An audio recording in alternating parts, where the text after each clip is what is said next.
तीर भोग देते थे और उसको उड़ाते थे। सबने उड़ाया होगा, उड़ाया ना, उन्होंने भी उड़ाया था। तो वो दंड तो ऋषि बन गए, तपस्वी। तो उनके यहाँ एक चोर आ गया, चोर आ गया। उसके बाद फिर उनको जो चोर है पीछे जो सामान सोने का मुद्राएं चुराए थे सब वहाँ रख दिया उनके पीछे में। और वो अपना तपस्या में और पकड़ के उसको, अरे जब मिल गया वो सामान वो जो चोर तो भाग गया रख के, बाद में लेके चला जाऊँ तपस्या में लीन है।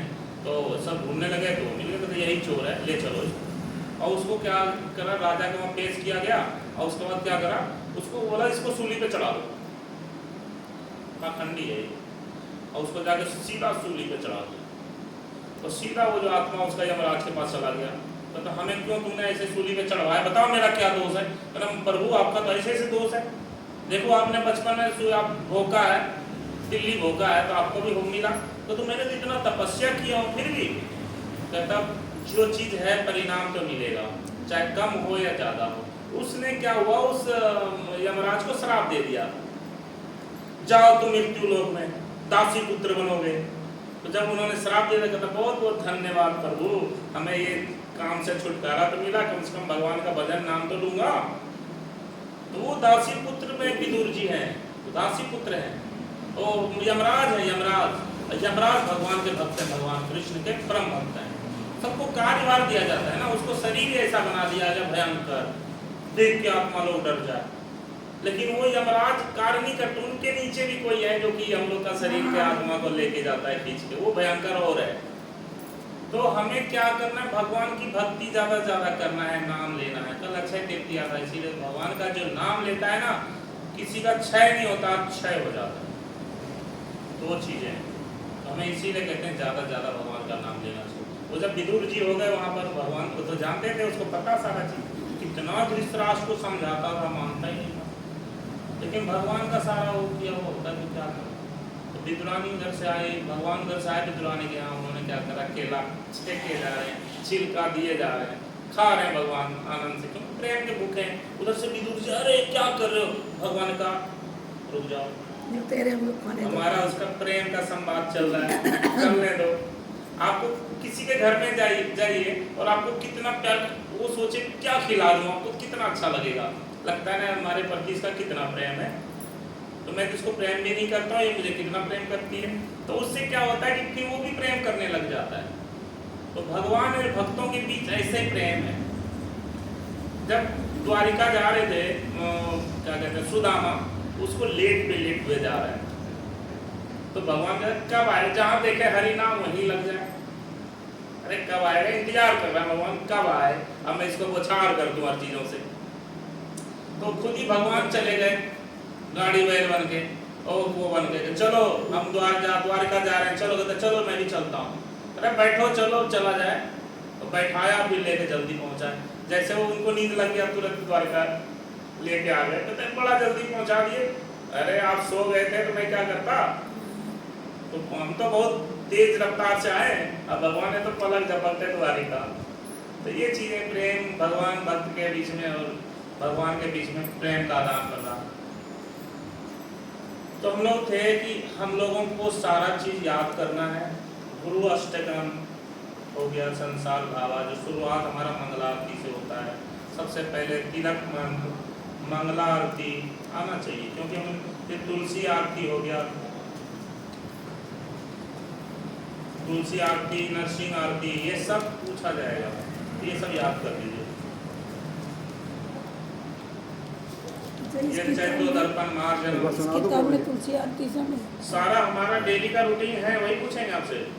डेली का रूटीन याद है ना सबको, और जिसको याद नहीं है लिख के 10-10 बार लिखेंगे तो याद हो जाएगा। आप वही लिखो हाथ में, जैसे पर्चा गुरु मंत्र लेके घूमते हो ना, तो वैसे जो याद नहीं उसको लेके घूमो, जहाँ देखा अपना चालू हो गया पढ़ना है। अब प्रभु जी में बता देना, माता जी को गुरु मंत्र याद करा देना। तो माता जी का दीक्षा होता नहीं है, तो सबने बोला है कि अरे माता जी आप पूरी कितने दिन है ना, हरि नाम लेते हैं, 25 सुबह शाम तक माले करते हैं, तो उनका गुरु महाराज कृपा करते हैं, ठीक है। सब दयालु हैं, कोई 1 साल 2 साल से ज्यादा अगर रेगुलर करे तो किसका नहीं होगा दीक्षा, सबका होगा। अब जो प्रण लीजिए कि एक माला नहीं छूटे, किसी दिन माला ना छूटे। अगर छूट भी जाए तो माला अगला दिन कर दो, उसको पूरा कंप्लीट करो।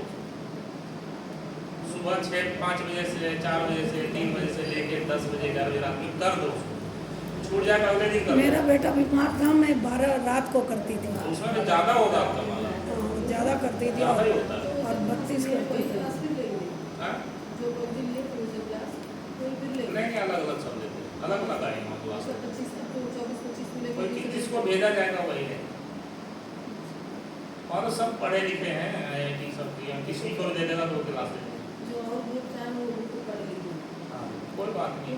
देखो इसमें कुछ नहीं, भक्ति में कोई पढ़ा लिखा कोई जो पढ़ा लिखा उसको ज़्यादा समझ है, जो कम पढ़ा लिखा उसको कम समझ है, लेकिन प्रेम तो होना चाहिए, निष्ठा तो होना चाहिए सेंटर के प्रति, मंदिर के प्रति। देखो उतना दूर है, नहीं जा पाते हम, यहाँ पर आके सफाई कर दो। देखो कहाँ दिक्कत है, किसमें धूल लगा हुआ है, मंदिर में धूल नहीं होना चाहिए। जो मंदिर को साफ करता है उसका मन चीज सारा चीज साफ हो जाता है, हर चीज क्लीन हो जाएगा। जो हम झाड़ू मारते हैं तो उससे क्या होता है कि मन का मार्जन होता है, मंदिर मार्जन बोलते हैं ना, तो मन का मार्जन होता है। तो हमारे अंदर बहुत सारे हमने पीछे जो पाप किए हैं वो सब कटता चला जाएगा। जो इतना बड़ा पाप है इतना आसान हो जाएगा। देखते हैं ना, इसका मृत्यु लिखा हुआ है, जो भगवान के शरण जाते हैं मृत्यु टल जाता है, उसका कुछ ना कुछ एक अंग कट गया या कुछ हो गया, पंग हो गया, उससे बच जाता है। कम से कम दुनिया देख तो रहा है बहुत सारे चीज़। इसीलिए भगवान के शरण में जाते ही हमारा सारा कष्ट ऐसे हवा में उड़ जाता है। तो इसीलिए हमें क्या करना चाहिए, भगवान का नाम बराबर चिंतन करना चाहिए। जब तक भगवान का चिंतन नहीं करेंगे हमारे मन में भगवान बसेंगे। और हमें श्रवण सबसे ज़्यादा है। श्रवण का मतलब होता है अगर हम कान में सुनेंगे नहीं तो हमारे मन में घुसेगा नहीं। बद्रीनाथ की कथा मैंने श्रवण द्वारा लिया था, अभी हम उसका बता सकते हैं। और हमने जो दर्शन किया था वो भूल गया। फोटो खींचा हुआ, आंखों से फोटो खींचे हैं, दिल में बसाते हैं नहीं बसता, क्योंकि दिल में तो हमारे गंदगी बसा हुआ है। लेकिन हम जो कान में सुने हैं वो चीज़ तो हम श्रवण अंदर रखे हैं, कहाँ पर कैसे है, कैसे गए, कैसे, वो चीज़ों से। तो हमारे गुरु जो हैं सैसने प्रभु क्या करते हैं कि जैसे हमें कहीं तीर्थ स्थान ले जाते हैं उसके पहले श्रवण कराते हैं। श्रवण द्वारा हमारे मन में उतर जाता है, वो बार बार हम रिपीट कर सकते हैं। हमारे अंदर जो मेमोरी उसमें भर गया है। जरा सा बोले बद्रीनाथ, समझ में आ जाए कथा। एक माता जी ने इतना बढ़िया सुंदर कथा सुनाया था कि वो सारा चीज़ मेरे मन में, कैसे एकादशी उत्पन्न हुआ, कैसे हुआ, कैसे वहाँ पर बद्रीनाथ जी आए, कैसे लक्ष्मी जी आए, सारा चीज़ का वर्णन। तो मैं अगली बार सुनाऊंगा इसके बारे में। मैं पहले भी सुना चुका हूँ, शायद सुनाया था कई बार, एक बार तो सुनाया बद्रीनाथ की कथा। हाँ